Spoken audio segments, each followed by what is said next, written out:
Welcome to our channel. Today we how to scale your dropshipping traffic with Facebook ads, quick tutorial step by step clearly. Define your target audience by identifying their demographics, interests, and online behavior. Create a Facebook Business Manager account if you haven't already. Set up your ad account within the Business Manager. Choose a specific dropshipping product that you want to promote. Conduct market research to determine your product's demand and competition. Create a compelling product image or video that showcases your item effectively. Write engaging ad copy that highlights the benefits and unique selling points of your product. Set a budget for your ad campaign that aligns with your overall marketing strategy. Select your campaign objective based on your goals, such as conversions or traffic. Use the Facebook Ads Manager to create your campaign. Set up your audience targeting using insights from your research. Choose placements where you want your ads to appear, such as feeds, stories, or Instagram. Design your ad using Facebook's creative tools to ensure it stands out. Set up a clear call to action in your ad to guide potential customers.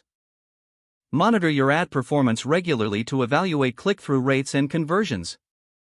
Adjust your targeting, ad creative, or budget based on the performance data.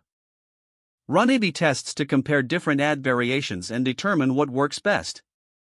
Analyze your results to optimize your future campaigns and improve ROI.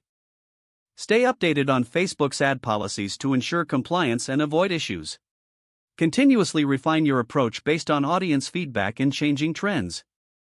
Leverage retargeting strategies to engage visitors who did not convert initially. Utilize lookalike audiences to reach new users similar to your best customers. Be prepared to scale your budget once you identify winning ads for maximum traffic growth. If the page does not load, refresh the browser or try again in a private or incognito window. Make sure you are using the correct email address, then retype it carefully to avoid small typos. If your password is not accepted, use the reset option and create a new strong password you can remember. Check your spam folder for verification or security emails, then complete any requested confirmation steps. Enable two-factor authentication if available to improve account security and reduce unauthorized access risk. Don't forget to like this video and subscribe to our channel for more step-by-step tech guides.